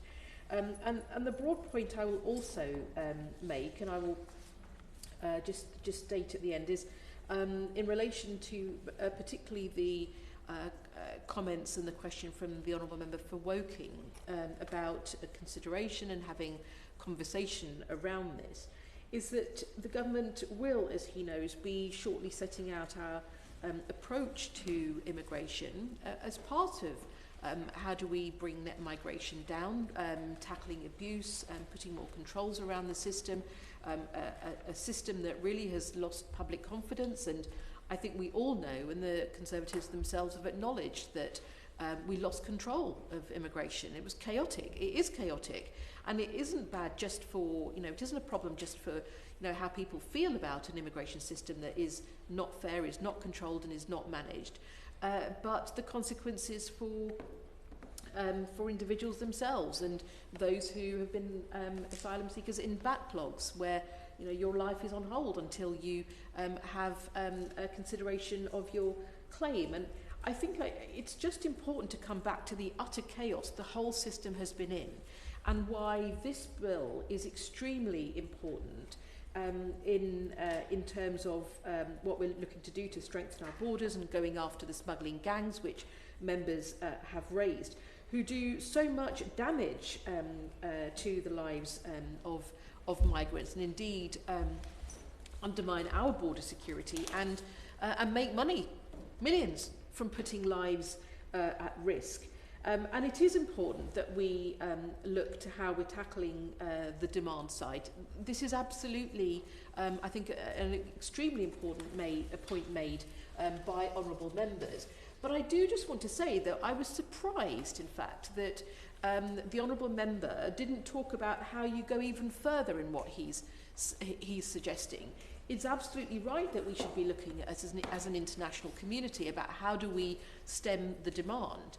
And some of this is to be looking at how we are looking in a more integrated way with the government as a whole, with the work of the Foreign Office, with the work that we do with nations around the world, to look at the increasing challenge of global displacement and seek to address those root causes. How do we deliver effective upstream interventions? How do we continue to offer resettlement in line with the UK's capacity to welcome and integrate refugees?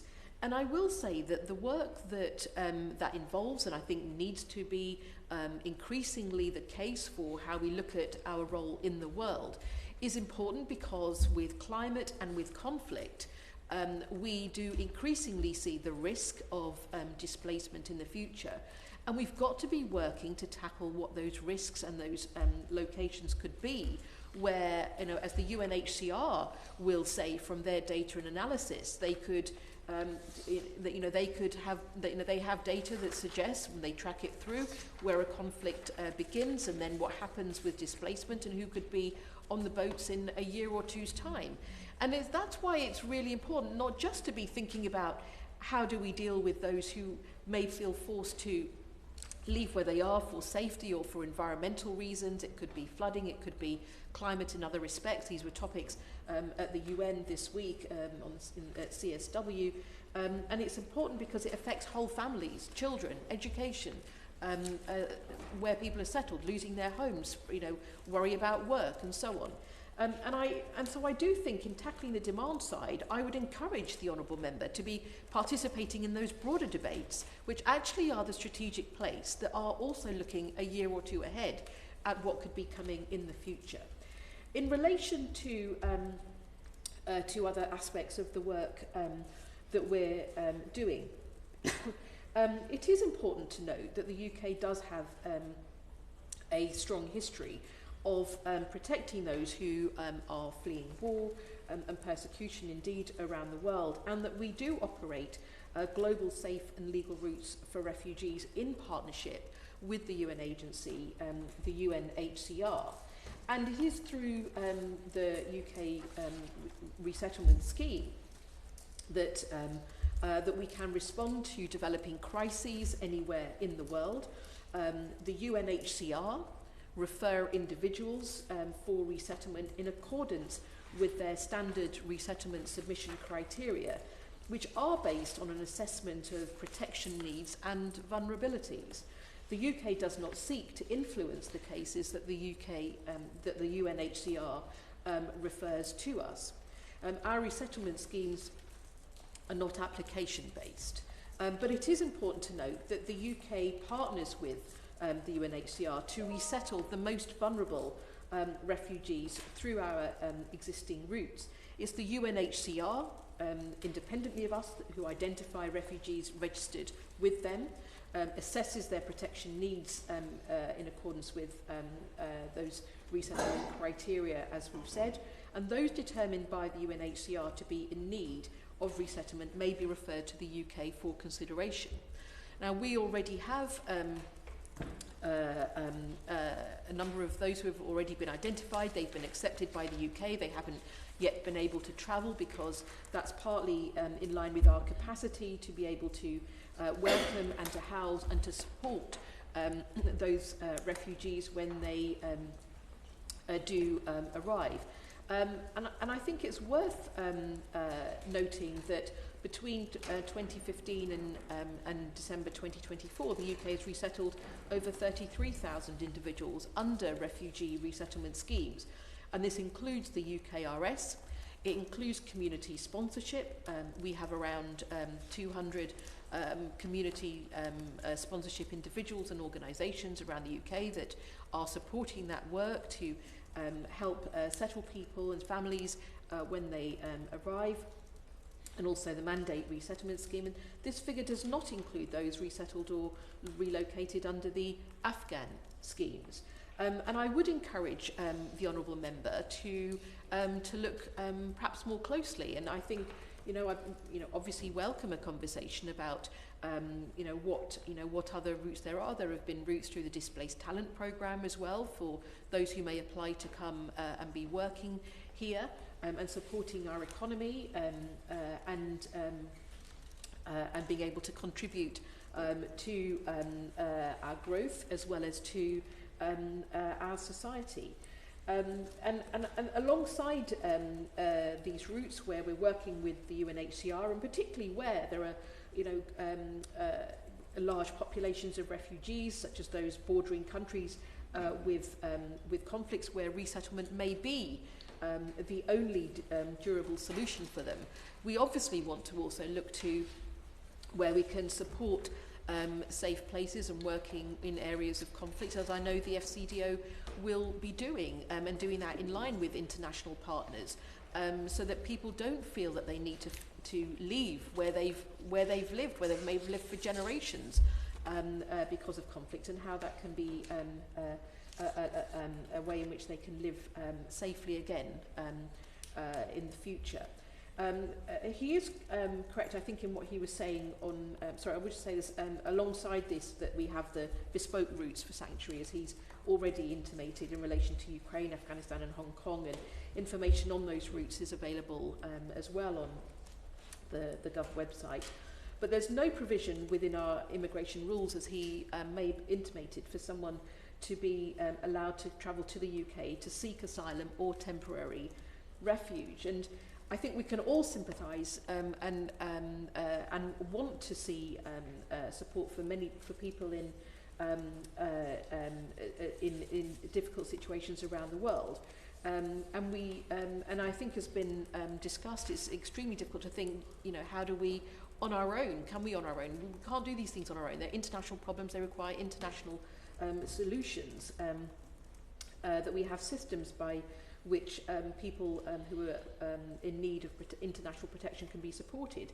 But there is an important principle, which is that those who need international protection should claim asylum in the first safe country that they reach, and that is the fastest route to safety, which is why there isn't a provision in our immigration rules for someone to be allowed to travel to the UK in order to seek asylum or temporary refuge. So I hope that addresses the reasons why in relation to the question, it's an important question about tackling demand, but why in the response that we have, which is both to look at what works, how we work internationally, how we do look upstream, but also how we look at how this works together as part of a future immigration system that is fair, controlled and managed, which will be an important part of the considerations of the white paper and the debates that follow. Thank you, Siobhan. I realise and understand it's me standing between lunch and everybody else around here, so I will be very brief, and I'm grateful to the Minister. There's very little I would disagree with. Of course, we have to tackle the uproot situations and do all we can to try and ensure that we do alleviate some of the tension. I agree with all that. All I'm seeking to do with this amendment is just add this to the armoury of taking on the gangs. That's the intention of this government, and without this, the whole system isn't complete. And all we're doing is leaving all these asylum seekers at the mercy of these illegal gangs and their vile trade. So all I'm asking is, let's see if we could devise a strategy that could help the government in its mission. And I beg to move this amendment, and I'd like to test the committee on this particular amendment, Dave Siobhan. Thank you. Thank you. New clause 1 proposed is on the amendment paper. The question is that the clause be read a second time. As many of that opinion say aye. Aye. To the contrary, no. No. Aye. No. Division. Division Rule 9.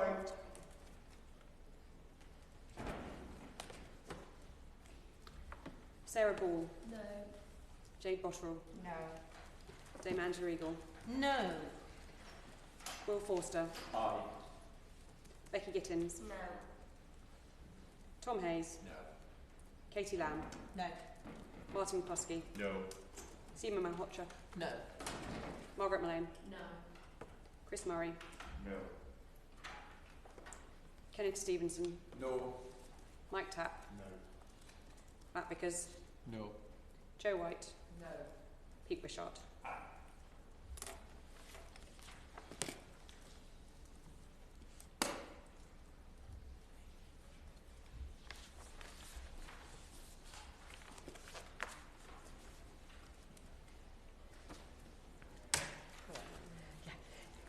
You're right, yeah.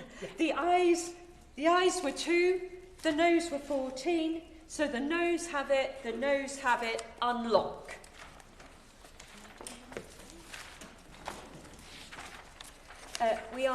We now come to clause 3, with which it will be convenient to consider new cause 4. I call Pete Wishart. I'm all ill prepared.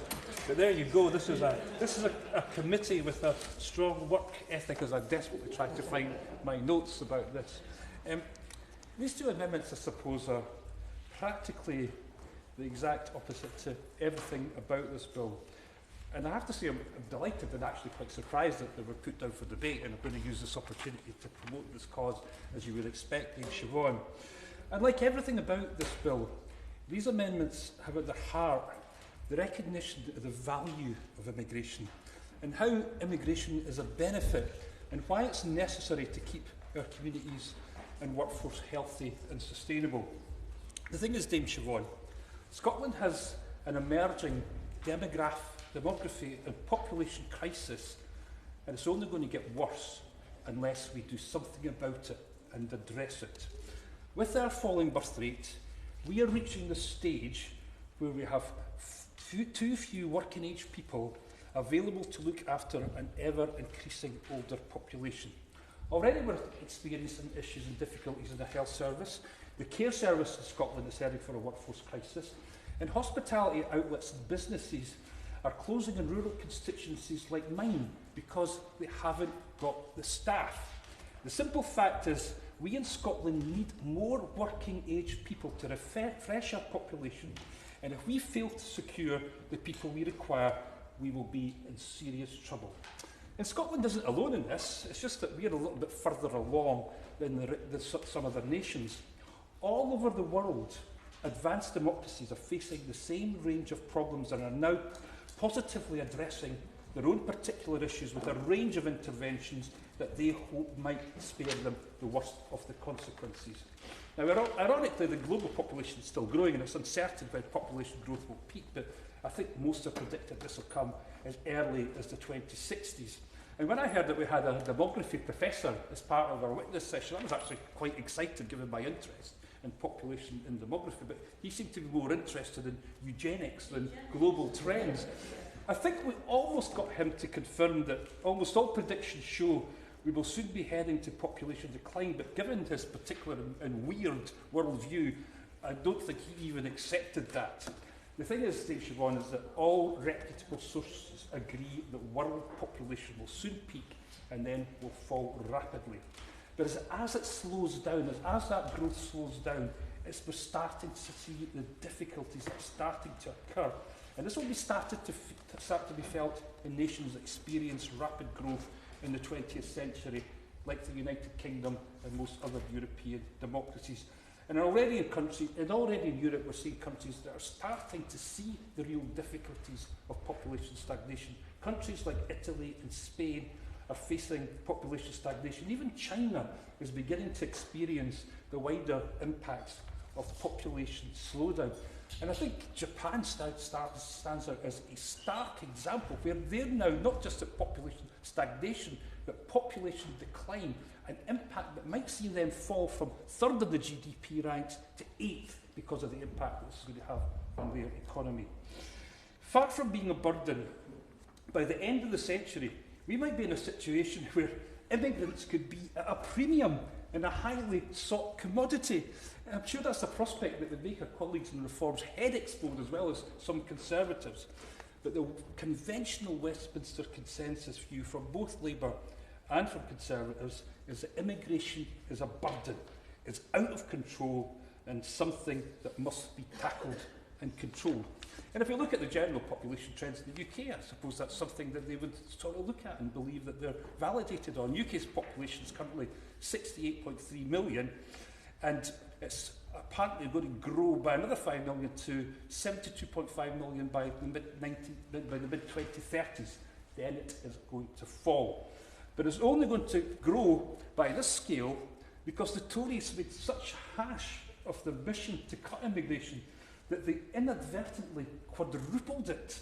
The Tories didn't even understand the post-Brexit visa system they were building, believing that just by halting freedom of movement and focusing on Rwanda, that would solve all their immigration woes. But that Tory blunder, Dame Siobhan, will actually assist the UK as it starts to deal with the population and demography stagnation issues. But that bit of good news couldn't make them more miserable, and all it's done is spur them into further action against immigration and tackling it. Unfortunately, Scotland, we don't share this good fortune. Our population is currently around 5.43 million and has grown modestly over the past few years due to the UK's immigration debacle. Our population, though, is set to be one of the first parts of the UK where population will decline, and this could come as early as 2030. At 22% of our population over 65 compared to 19% in England, and a very low birth rate of 1 child for every 3 women, we are just in about the worst possible position when it comes to addressing our demographic challenges. That is why we've been so persistent, resolute and committed in calling for a distinct Scottish visa. We need Scottish solutions for our own Scottish predicament, and we need the same range of tools that's available to other countries to address these issues.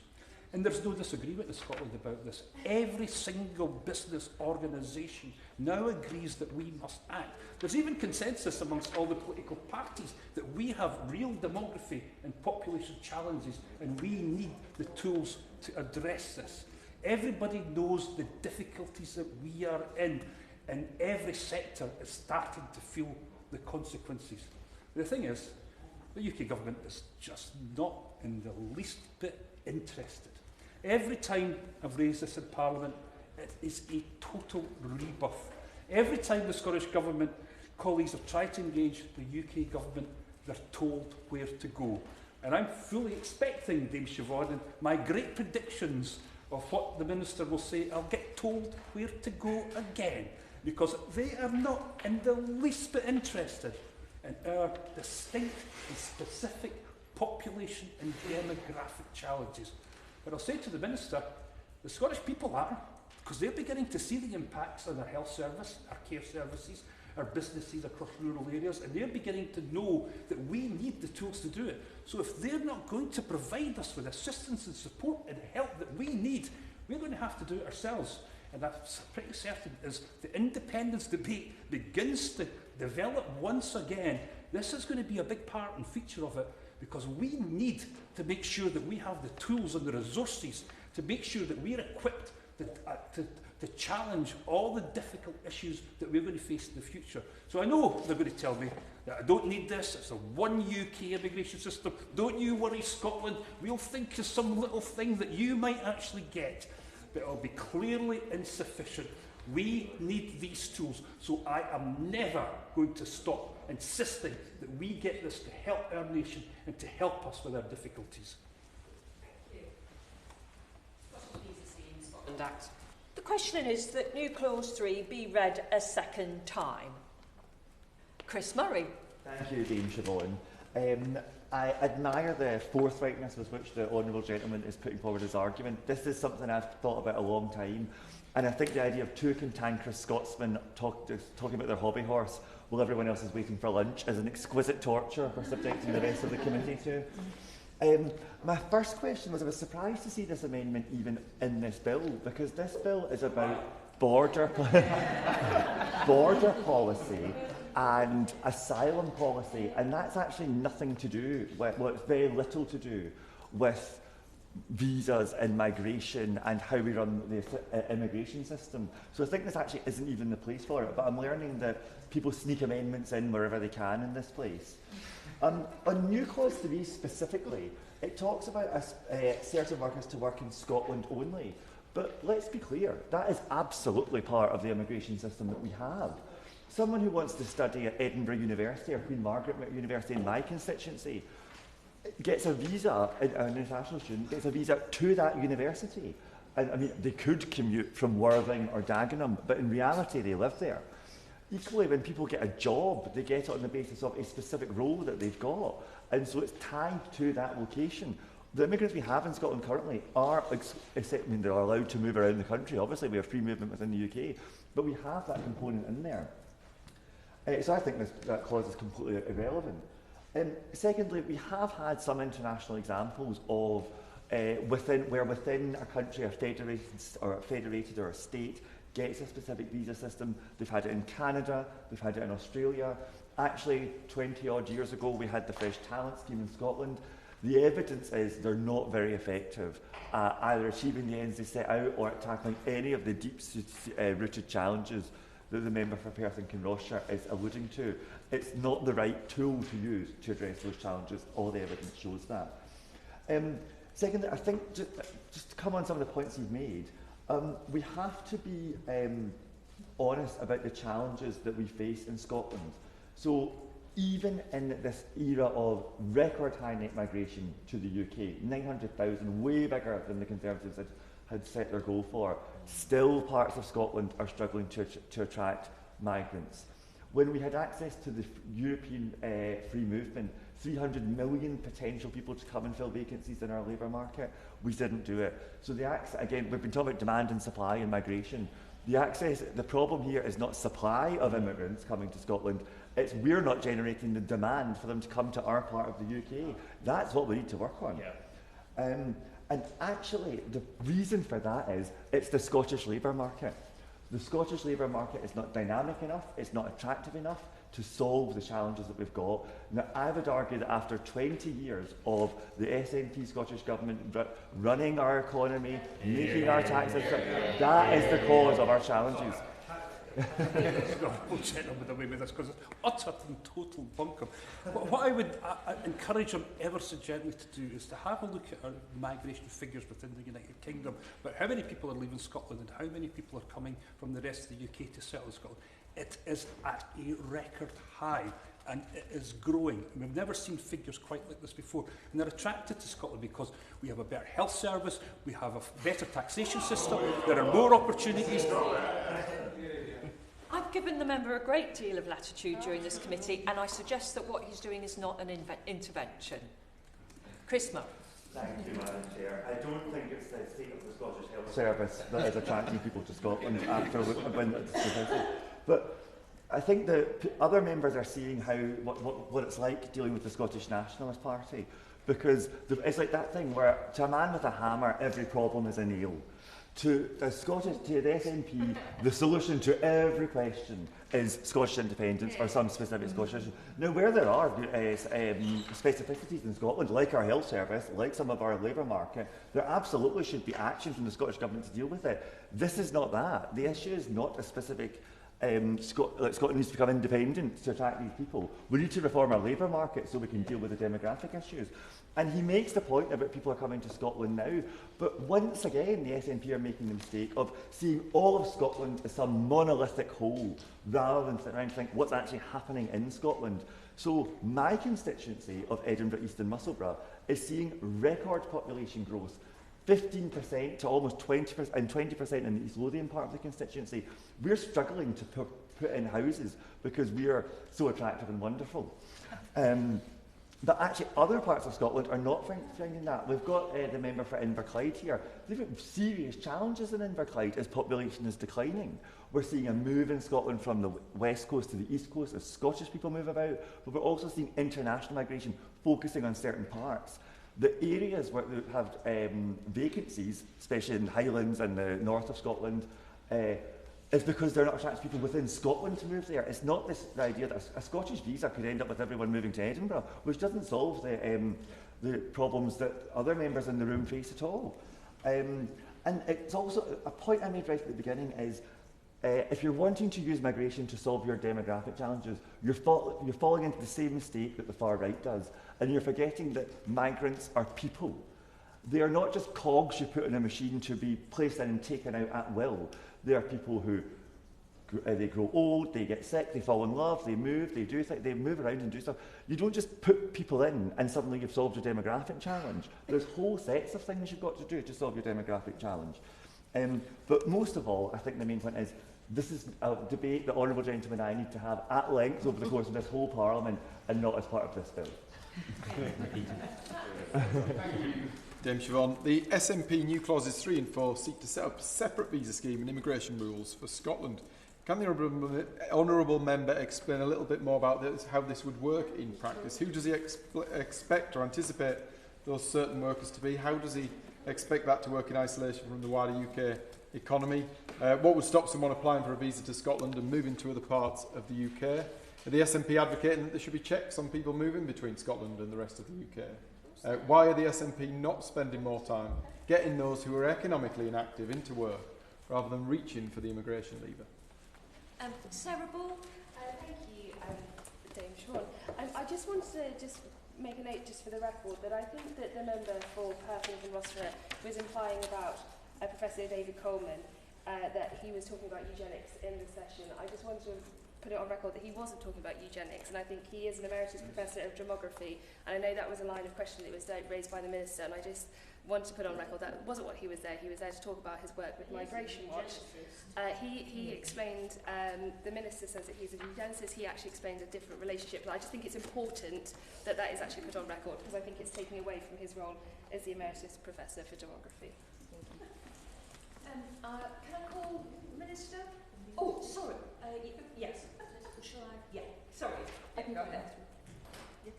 Or would you, Katie Lamb? Would you like? Yeah. Happy to, Dame Siobhan. I am a little surprised to see the Honourable Member's suggestion, because my sense from the rest of what he said in the debates that we've been having over the preceding sessions is that he would like to see less of a distinction between British people and those who come to this country as migrants. Indeed, his new clause that we will debate after this sets this out explicitly, particularly on the question of British citizenship. But a scheme like this one would have the opposite effect, since any citizen of the United Kingdom can freely move between England, Scotland, Northern Ireland and Wales, living and working within them wherever they might choose, and able to change the location of their home or employment without permission or notice from any authority. We can pass from one area to another without being stopped or questioned, without having to evidence who we are, where we are from, where we're going, and if and when we might return. But a specifically Scottish visa programme would presumably only work if none of these things were the case. Whatever the details, it surely would involve people coming to Britain but promising only to live and or work in Scotland, over and above in the situations where that is already implied by the specific conditions of their visa, like the university at which they are studying or the company which is employing them, as the Honourable Member for Edinburgh East and Musselburgh already laid out. So how would this be evidenced? How would this be tracked? How would it be enforced? Would individuals moving from a few metres into Scotland to a few metres into England be deported? Why would this be a specialist visa programme? If our friends north of the English-Scottish border are especially keen to attract people of working age, be they migrants or not, why would this be the right solution? What steps are already being taken to attract such people or to make it easier for them to move to or work in Scotland? Finally, I would be interested to get the view of the Honourable Member from Perth and Kinrossshire on why Scotland currently has so few asylum seekers within the system within its borders. Given what he's previously said, it would be interesting to understand why he thinks that the number of asylum seekers in either hotels or in dispersed accommodation in Scotland is less than half of what it should be, proportionate to the population of the rest of the United Kingdom. Minister? Thank you, Dame Siobhan. It is a pleasure to serve under your chairmanship for this important debate, which is probably the fourth time maybe that we've had a discussion on this. And I do want to acknowledge the Honourable Member's persistence on this debate. He will be aware and perhaps this is one point in which I will acknowledge he would have predicted my response, he will be aware that we won't be introducing a Scottish visa scheme or devolving control of immigration policy. And that this has also been a discussion and a point that we have made to the Scottish Government. And I will, in my remarks, perhaps make a few points that will be useful for his ongoing deliberations in this, and how he may also direct them more towards working with the Scottish Government on some matters that it may be useful for him to be aware of. But I think the key point here is that we must work together to address the underlying causes of skills shortages, that an overseas recruitment that in different parts of the UK, and that is indeed what we are seeking to do. The Honourable Gentleman also knows that net migration, we believe, must come down. It trebled under the last government and reached a record high, more than trebled under the last government, to reach a record high of over 900,000 in the year up to June 2023. And immigration is a reserved matter, working in the interest of the whole of the UK. And previous schemes that have been talked about before have succeeded only in restricting movement and rights and creating internal UK borders. Adding different rules for different locations will also increase complexity and create frictions when workers move locations. But I think it is worth just sharing that that he may want to see migration in this way as a solution to some of the challenges of depopulation that faced in rural areas, not just in Scotland, but in other parts of the UK. And we recognise that there are those challenges. We have debated this as well, and very important debate it was. But it's also true that visa holders may not want to stay in particular areas for much the same reasons that UK nationals don't want to stay in particular areas, and we cannot compel them to do so indefinitely. And the reasons for workers, residents leaving must also be addressed in terms of investment in jobs, in infrastructure, in public services. And many of the levers to address depopulation are powers that the Scottish Government already has at its disposal. And I think it would be of value to debate in this House if the Honourable Gentleman wanted to perhaps bring to the House and to debate examples of where he has been working with the Scottish Government and how they have been using their powers and the investment that is taking place and what strategy they do have to address depopulation in Scotland. And I think that would enrich the debate in this House and take it beyond the discussions and into a solution space as well. Now, I do just want to make these final two remarks as well, and one is in relation to the situation that I know that some of the fishing communities find themselves in. And I have visited Scotland recently as well, and I think it is important to make a comment in relation to workplace shortages, in line with what the Home Secretary also outlined in the recent interministerial group which she chaired in January of this year. And she set out the UK government's approach to linking migration with labour markets, including the Quad, which we've talked about, bringing together skills, the Migration Advisory Committee that has Scottish representation on it in terms of a member of the committee that's from Scotland with an expertise in the Scottish economy, but looking at labour market access and our approach to employment. And the Home Secretary acknowledged also that a lot of this work is devolved in Scotland, Wales and Northern Ireland, and that's why it's important for the UK government to work with devolved governments to identify how we work together on these agendas.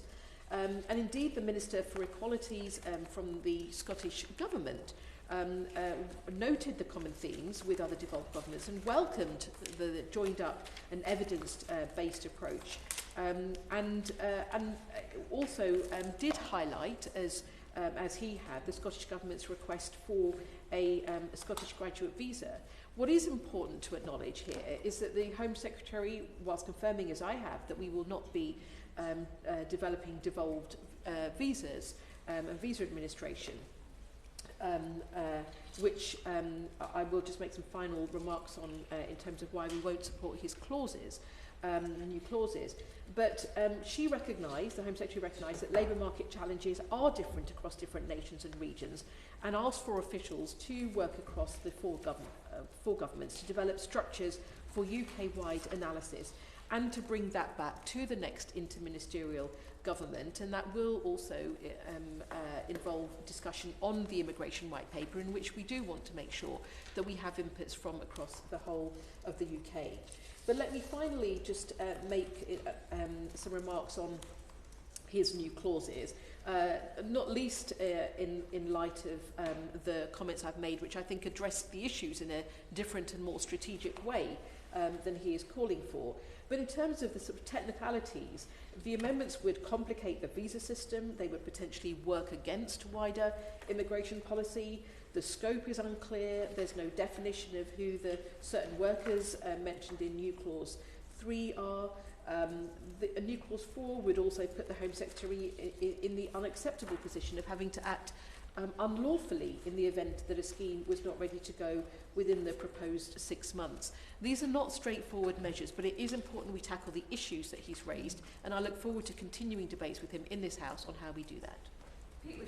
I'm grateful once again, and I will be brief in addressing some of the points, because I think a lot of the questions were asked were relevant and deserve a response. Can I first say to the Honourable Member for Edinburgh and Edinburgh East and Musselburgh, it's not me he needs to debate with and speak to about this.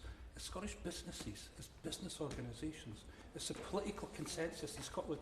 What we might want to sit down with is not me, but Jackie Baillie. Jackie Baillie, who raised this during the general election campaign as a live issue. Now, I don't know what happened with that ambition from Scottish Labour.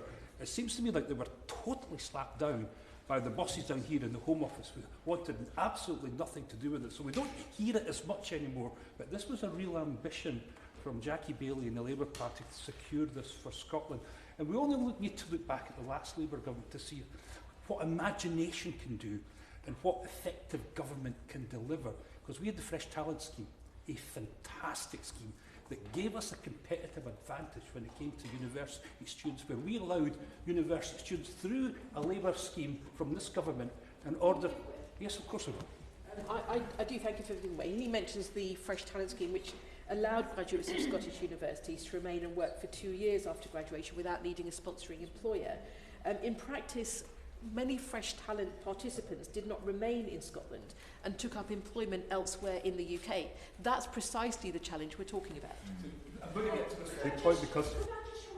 Minister, that we have a hard return at 2 o'clock, so the longer we go on, the less anybody's going to get the opportunity for any lunch. I just issue that as guidance.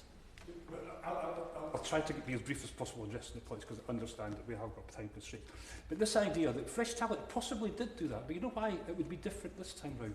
We have a distinct tax code in Scotland. We have Revenue Scotland as a result of further devolved powers from a few years ago. Now, how a scheme would work to address the questions from our Conservative colleagues is because we have that distinct tax code, anybody who would come in through a distinct Scottish visa scheme would be bound by that. And the obligations and the qualifications for that would be to work in a list of occupations which are designed in Scotland. And they're talking about this as if it's never been done anywhere else in the world. When I chaired the Scottish Affairs Committee, I took it to Quebec and we sat down and examined exactly what happened there. A fantastic scheme that has given Quebec, and particularly the Montreal metropolitan area, huge advantages over the rest of Canada. It works there, it works in Australia, and through imagination and making sure you're doing it the right way, these schemes work and bring real benefits. So with a distinct tax code, which would rely people to stay within a distinct area in Scotland, and international examples, this could be really and easily delivered. Now, we are going to continue to debate this. We'll have the immigration bill coming forward. It is something that all of the Scottish community, business and all the care sectors are saying to us, this is a priority. And it's not going to go away, and again it's rebuffed. And having a place in the Migration Advisory Council, is that really the best that they can do with a range of difficult circumstances? So I will be back to this again, Ms McDonough, as I'm sure you would expect, and we will make sure that we take this forward. Thank you. From that, the member is not wanting to push this amendment to a vote. Is everyone content for the new clause to be withdrawn? New clause by leave withdrawn. I would like to keep that in this. Beg to move that further consideration of the bill be now adjourned. The question that the further consideration of the bill be now adjourned, as many of that opinion say aye. To the contrary, no.